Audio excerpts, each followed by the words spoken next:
to another episode of Off the Leash, brought to you by the Racing Post in association with Premier Greyhound Racing. It is episode 84, and as ever, we're joined by open race correspondent of the Racing Post, Tony Bullen. Competition's underway, competition's kicking off. It's never ending, Tony. No, again, it's a template for us every week. It is never ending, but you've got a few other tracks having their big races now, and as I say, the Christmas period, it's hectic. Okay, yeah, we've got a big double-header at Hove on Saturday night. Sunday, the newest track to the Premier Greyhound Racing Service is in Category 1 action. Semi-finals of the British Bred Derby at Towcester. And the biggest competition of the year kicks off at Newcastle on Thursday night as well. You're, of course, here on the Racing Post YouTube channel. Do remember to like, comment and subscribe. Hit that notification bell as well, so when we upload, you will see. And, of course, check out all the content this week because the boys and girls have been very, very busy. There's even a darts preview. If you like your darts, Tony, didn't you? Love the darts. Who don't like the darts? Well, there you go. Sam Hart, Henry Hardwick, and, of course, Steve Palmer giving you a steer on the PDC World Championships. And, of course, we've got you covered the assist, the sweet spot, everything horse racing, in the know, the whole lot. So make sure you're jumping on. And remember to like, comment and subscribe. And you can also hype us now. So make sure you finding the hype button on YouTube and giving us a hype here on the Racing Post YouTube channel. And if you're watching us on the Racing Post Grounds Facebook page, where we are getting a lot more views than we are on the YouTube channel, get involved with us, jump in the comments and give us a like as well. So hello to you all out there on the Racing Post Facebook page. Should we just jump straight into it then, because there's loads to get through. Let's go to Hove then. I mentioned it's a double header on Saturday night, and we'll kick off with the stayers. £10,000, George Curtis, Ballyregan Bob, Memorial Final. 740 metres, you have got to get home. Stamina required here. And this is how they're going to line up. It'll be the 8:24 at Hove on Saturday night. Mongies Wild, 1-6. Ballymacnova, 33-1. Buddy's Bullet, 9s. Garfinny Blaze, 12-1, the defending champion. Cartoonist at 40. Deadly Disco at 11-1. There's only one place to start and finish here, Tony. Mongies Wild. Let's have a look at him then, winning semi-final number 2. 44-16, Ballymacnova, who was your pick for the forecast last week. So he managed to bag that one at a big price, finish in second. Cartoonist back in third. All about the red jacket, and it's going to be all about the red jacket again on Saturday night, I suppose. Yeah, just a prolific winner. 20 wins from 23 starts. He's done it all, the dog, so far. He's answered a majority of the questions that have been posed to him. It's effortless with him. You watch his races and you just think, yeah, you fancy getting him beat. But once that engine clicks in, switches on, he's just a joy to watch, Dave. He just demolishes the opposition off the last couple of bends. And the further they go, the further he pulls clear. He wins well and he posts fast times in the process. I know Mark won it last year with Garfinny Blaze, but he looks like he's probably going to win it this year, but this time with Mongies Wild. Yeah, Mongies Wild, an absolute superstar of greyhound racing. 15 times champion trainer Mark Wallace says it's the best trainer best stayer he's ever trained. I'll put it to you, Tony Bullen. Is this the greatest stayer of all time? No, it's always difficult. It's like any sport that you talk about, like when you compare like your Ronnie O'Sullivans to the legends back in the day. I think it's difficult to gauge because of like you get advancements in supplements in just everything. So yeah, he'd be up there. You'd be mentioning him with the dogs of the yesteryear and the past, like your Ballyregan Bobs and your Rock Song girls and the elite. But yeah, I always find that's a tricky one to go, yeah, how would he have beat the best? I'm not so sure. I know he's the best of the modern day era, but I'm not sure you can sort of bracket him amongst the elite. Okay, well, TV trophy, Regency, Golden Jacket, St Ledger, and looks likely to be another big prize on Saturday night. Let us know in the comments whether you think Mongies Wild is the greatest stayer of all time. It's certainly going to take some stopping. I'm not going to let you get away with just putting up a 6-on chance. Who's the forecast play? I think the Buddy's Bullet dog will be the forecast play, Dave. Again, a dog that I know you've championed in recent weeks, only lightly raced. I think he'll set the target for the others to aim at, and it's a case of Mongy's Wild getting to him at bend 5 or 6 and pulling away. But I still think he'll do enough for second spot. So yeah, I do think it'll be a 1 and 3 in the final. Let's hope so. Anyway, because I've put up Buddy's Bullet 25-1 each way and Cartoonist each way at 40. And I don't even think they're guaranteed to be in the first 4 home. Yeah, it's a good final. Garfinny Blazers, haven't mentioned the Garfinny Blazers, the defending champion. Listen, his kennel mate is casting a shadow overall, himself included, but he's a capable soul. He's changed his style, though. We mentioned quite a few months back how Garfinny Blazers all of a sudden just not really taking part in the early stages. Now, his sectional suggests that he's going to turn behind Mongy's Wild. So, as good as a CV that Garfinny Blazers got, if he comes from behind Mongy's Wild, there'll be some headlines and a half to write. Yeah, that's for sure. Right, that is the 8:24 at Hove on Saturday night, but there is also the small matter of the £10,000 Coral Olympic, one of the biggest races of the year over 4 bends. And let's have a look at the field. And it is champion trainer Mark Wallace again, represented by the short price favourite. Underground Arlo for Paul Young, 10-1 on the inside. Missile 128, Proper Heiress 1-4. Table toppers, the Blue Ribbon Champion 33s, New in DJ 40s, Moving Force 28s. Let's have a look at Proper Heiress then in action. This was the first semi-final, of course, over the 515-metre trip. Table toppers in 5, but Proper Heiress once again impressive. Had a trap 2 here, 29.83. He's miles clear on the clock. He leads and then he just runs away from him. Yeah, well, it's this event that Proper Heiress announced his arrival, Dave. Obviously looked a nice prospect when winning last year, but has he developed during that period of time, 12 months down the line. And we're looking at, you just mentioned about Mongy's Wild against the elite past and present. Well, Proper Heiress, I think he really is one of the best 4-bend dogs you can compare with any in the modern era and in the past. He has got it all. Starts, middle, stays, threatens track records at any venue he runs. Got the lot, the dog. And again, if he can just avoid Underground Arlo on the run of the bend, he's going to add another big win to his TV. Yeah, he's going to be tough to beat and rightly chalked up at 4 on. Forecast, I quite like the 6 here, Moving Force. Yeah, I agree. I think if 3 beats 1 to the punch, then you're looking at Moving Force, who's got a nice bit of all-round pace. So, yeah, I'll be with Moving Force. I think looks a decent forecast play. Right, listen, look, fantasy matchups, you're never going to get the answer, but I'll ask your opinion. Match race, 5-1-5 at Hove. Who are you taking? Proper Heiress against Barnfield on Air. I think I've been with Proper Heiress. Yeah. Genuinely, there's no right or wrong answer. I'm just throwing it out there. No, but I'm looking at Hove with the times nowadays. Like the times at Hove when Barnfield on Air and that was around, it was a different Hove venue. So yeah, it is a little bit difficult to compare. But yeah, it'd be some race. I think they'd take turns in beating one another, put it that way, Dave, if they had a series of match races. And then what if we chucked in like a little Ballymat-esque as well to make it a three-way shootout? Yeah, no, I'd still probably do Proper Heiress. Right, there you go. That's how good Tony rates Proper Heiress then. That is the 8:59. It is the Coral Olympic final down at Hove. Massive night, of course, all live on the Premier Greyhound Racing Service. 8:59, the final there. Right, we're going to jump to Sunday night now, or Sunday afternoon, in fact, for the newest track on the Premier Greyhound Racing Service. We'll get there eventually. And it's, of course, the home of the Greyhound Derby. Towcester Racecourse is now part of the Premier Greyhound Racing Service. Opens on a Sunday afternoon, and we have got the £10,000 British Bred Derby at the semi-final stage. We saw some brilliant performances in the first round. These are the 3 semi-finals then. We start with semi-final number 1, 409, Venetian Wheel 9-4, Sunacres Lincoln 33s, Izzy's Tempin 5, Romeo Alliance 4-5, Aero Boris 12, and Ace Jukebox Pop-Up 10-1. Shout out to Labrooks and Corals for being first out the boxes with those heat prices. They are available right now.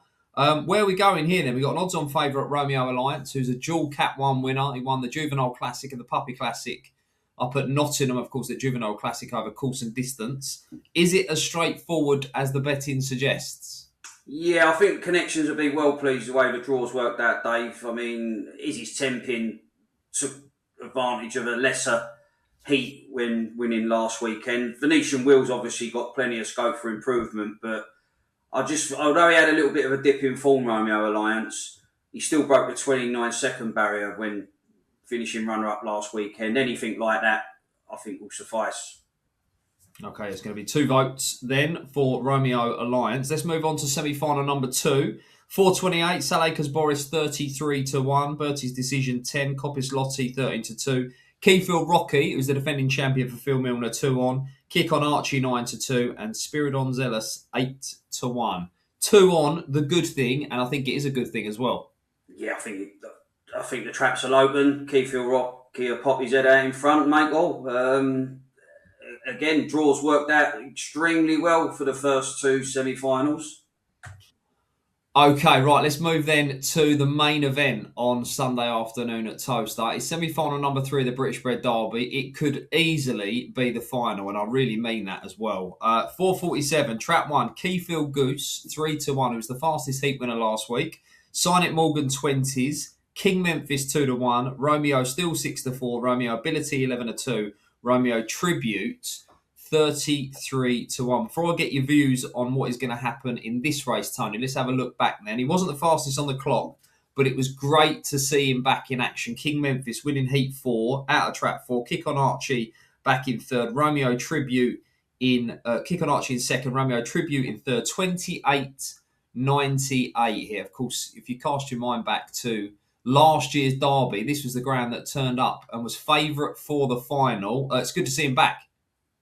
Yeah, he's a phenomenal dog. I mean, he's had his issues of late. Enjoyed mixed fortunes at Central Park, but one thing he showed here, how much he thrives at Towcester. He did have them problems at the boxes, King Memphis, but when he comes away on level terms, he's a joy to watch in full flight, and this was a very professional performance from King Memphis.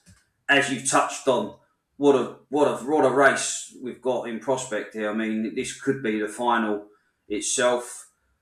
You wouldn't normally get 2-1 King Memphis, in fairness, but in this type of race, he's going to have to track cleverly early. You've got Romeo Still, Yarmouth Derby, Still City Cup winner. Got Brute early pace. Keyfield Goose can go toe-to-toe with the best when he gets it right at the boxes. But I just think King Memphis, he's got that confidence-boosting win under his belt here.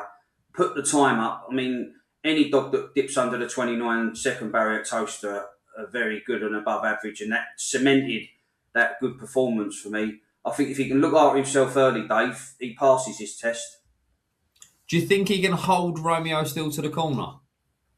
I don't necessarily think he has to. If he can sort of he runs a good second bend, King Memphis. Keyfield Goose is probably more of a worry than Romeo Still for me, because Keyfield Goose could be in their way at the crown of the first and second bend. But if he can ride his luck early, I think his second to third pace can get him to the front by the third bend. Yeah, I mean, listen, if we'd having this conversation a couple of weeks ago when he got turned over for the first time at Central Park, I was kind of thinking it might be time to call it a day with King Memphis. He looks like a shadow of his old self.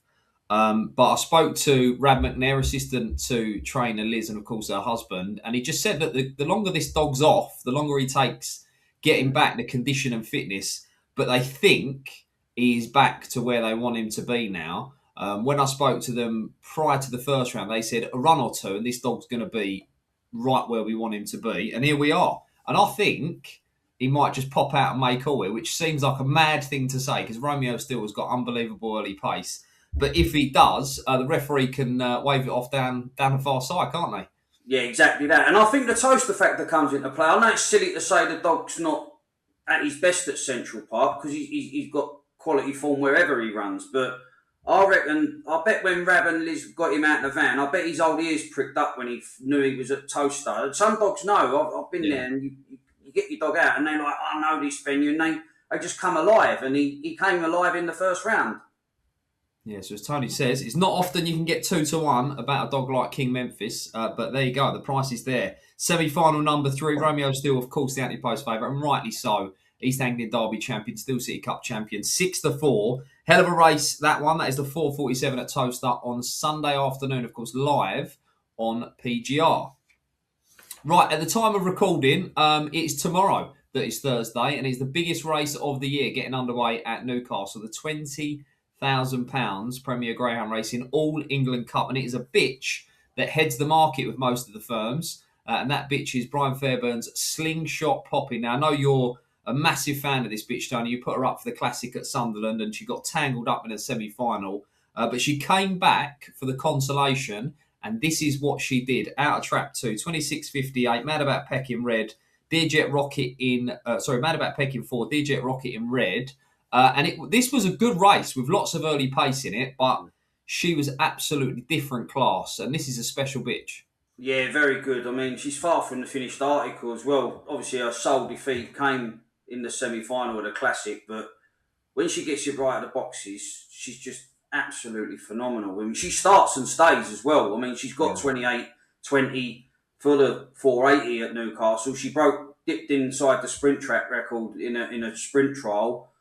This is a race that could grace the final itself. The heat that she's in on Thursday, she's going to have to bring her A game, but I think she will. I genuinely think she'll make the first bend in front.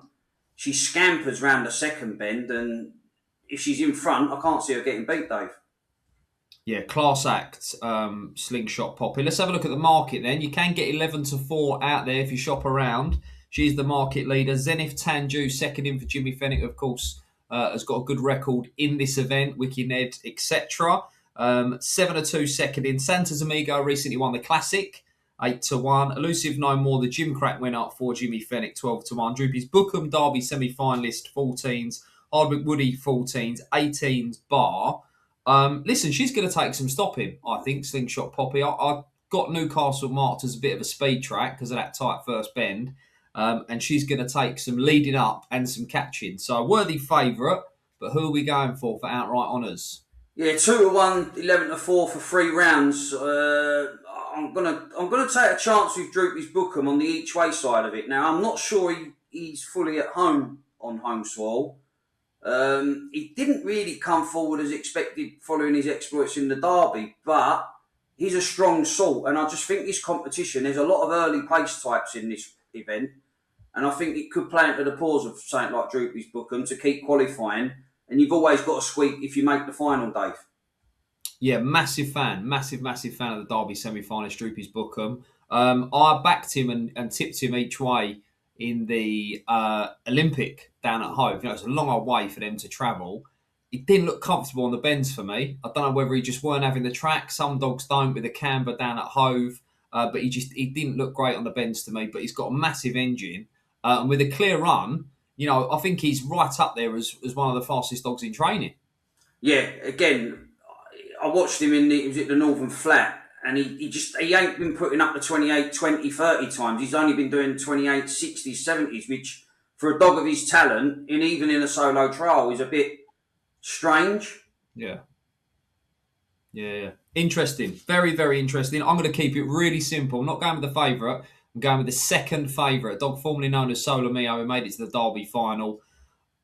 The draw for the first round is interesting here because if Zenith Tanju bangs out and makes all, it could be the end of Slingshot Poppy in the event because you'd like to think that she's probably going to have to lead. So at 7-2, I'd rather back him now and take my chance that he can do the business in the first round. It could be carnage. He could get a good draw. In all of it could be a favourite come semi-finals next week or even the final. So I think 7-2 is a fair price. You know what you're going to get. Crash bang wallop out the boxes. And he's in good hands as well with Jimmy Fenwick. So 7-2, second favourite will do for me there. That kicks off Thursday night at Newcastle. Is the £20,000 Premier Greyhound Racing All England Cup, the Derby of the North. Up in the northeast there, starts Thursday night. Right, it is that time here on Off the Leash for the best bets of the week. Tony Bullen, where are we off to? Romford Friday, it's the Yvonne Gaskin Memorial Race. It's a one-off worth £750. I think it's a free-to-field race. But I'm going to put up a dog who done us a favour a few shows back, Dave. Tally Ho Socks. Paul Burscharge got a blinding make-up on the rails. He lacks a yard of early, but I think by the time these have sorted themselves out, he might go to the bend last, but I think off the second bend he'll be in a menacing position, and he's strong as an ox coming home, and I think he might be a spot of value. I'd definitely play him to win, and do second to the field, because I think he's a banker for the forecast.